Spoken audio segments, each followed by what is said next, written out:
এই নামটাই সবার কাছে গুণী সুধীদের কাছে সবচেয়ে পছন্দনীয় হয়, সবচেয়ে মানে তাদের কাছে খুব আকর্ষণীয়, তাদের কাছে খুব গ্রহণীয় এবং গ্রহণযোগ্যতা লাভ করায় এই নামকরণটা করা হয়েছে আল আইশুল আখিরা।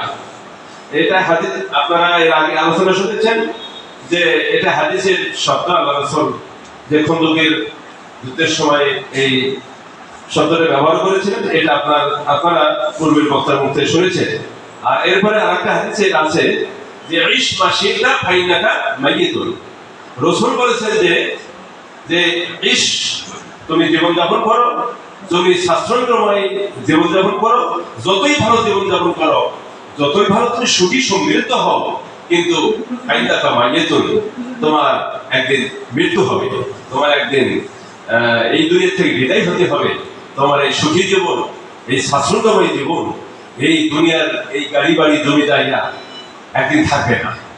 তো সেই ধরনের সেই দিক থেকে আমরা অন্তত আমার কাছে এই নামকরণটা সার্থক হয়েছে, সুন্দর হয়েছে বলে আমি এটা মনে করি।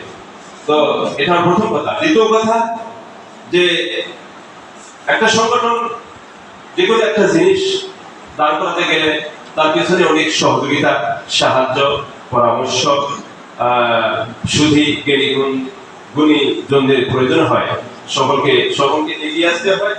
এই ব্যাপারে আপনাদের সদৈনিক দৃষ্টি আকর্ষণ করব যে আমরা আজকের এই মিটিং, আজকের এই কাজ, আজকের এই উপস্থিতি শেষ নয়। এরপরে হয়তো আপনারা একটু সময় সুযোগে বিভিন্ন সময় বিভিন্ন সৎ পরামর্শ দেবেন। ডাক্তার জাহারিয়া, আমার চাচা ভাই, চাচা, উনি প্রস্তাব রেখেছেন। এভাবে যদি আপনারা একটা প্রস্তাব দিয়ে বিভিন্নভাবে আমাদেরকে একটু সহযোগিতা করেন, তাহলে আমরা হয়তো বা প্রতিষ্ঠানটা, এই সংগঠনটা আমরা হয়তো দিয়ে রাখতে পারবো বা প্রতিষ্ঠা লাভ করবে। আজকে হয়তো ছোট পরিসরে আছে, হয়তো এমন একদিন আসবে যেমন গ্রামীণ ব্যাংক একবারেই তো আর সারা বাংলাদেশে বিশ্বে তো আর পরিচিতি লাভ করে নেই। প্রথম হয়তো ছোট কুঠিরে একটা গ্রাম্য মহলে স্থাপিত হয়েছে, সেখান থেকে বাংলাদেশ, সেখান থেকে ইন্টারন্যাশনাল একটা খ্যাতি বা সুখ্যাতি অর্জন করেছে। তো তেমনি আমরা সকলেই সুখী লোকের পিছনে, আমরা ধনী লোকের পিছনে, আমরা বিভিন্ন যেখানে আনন্দ হয় সেখানে আমরা সময় দিই, আমরা টাকা দিই, পয়সা দিই, কিন্তু দুঃখী মানুষের পিছনে অনেকেই আমরা সময় দিই না।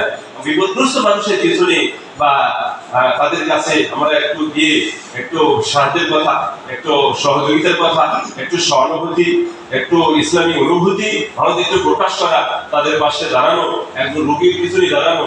সাপোজ ধরেন একটা লোক কিছু থেকে বাজার করে আসতেছে, ব্যাগে হয়তো একাধিক ব্যাগ রয়েছে, হাতে একাধিক ব্যাগ আছে, হয়তো ডান হাতে 2-3টা, বাম হাতে 2-3টা, সে হয়তো অনেক কষ্ট পাচ্ছে। এই লোককে যদি আপনি একটু সহযোগিতা করেন যে আমার হাতে একটা দেন, আমি ব্যাগটা নেই, একটু